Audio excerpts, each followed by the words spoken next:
সাধারণত বছরের এই সময়টিতে দক্ষিণ পূর্ব এশিয়ার দেশগুলোতে শুরু হয় বর্ষবরণের আনন্দ উৎসব।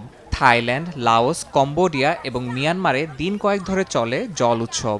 চারপাশে বিরাজ করে উৎসবমুখর পরিবেশ। গরমের তীব্রতা যখন তুঙ্গে, তখন ঠান্ডা পানি দিয়ে একে অপরকে ভিজিয়ে আনন্দ ভাগাভাগি করে নেয়াই এই উৎসবের মূল আকর্ষণ। উৎসবের সময় সবাই মেতে ওঠে উন্মুক্ত রাস্তায় পানির লড়াইয়ে, পাশাপাশি চলে সাংস্কৃতিক অনুষ্ঠানও। মিয়ানমারে এই উৎসব শুরু হয় নববর্ষের ঠিক আগেই এবং চলে প্রায় 4 দিন। শহরের রাস্তাগুলো পরিণত হয় পানি খেলার এক বিশাল মঞ্চে, যেখানে অপরিচিতরাও হয়ে ওঠে পরিচিত। আবার অনেকেই শহর থেকে ফিরে যান গ্রামে পরিবারের সঙ্গে সময় কাটাতে। একদিকে চলে পানি ছিটিয়ে আনন্দ, অন্যদিকে প্রবীণদের প্রতি শ্রদ্ধা জানিয়ে পালন করা হয় রীতিনীতিও। তবে এবার মিয়ানমারে আনন্দে কিছুটা ভাটা পড়েছে। গত ২৮ মার্চ ৭.৭ মাত্রার ভূমিকম্পে নিহত হয়েছেন ৩,৫০০-এরও বেশি মানুষ।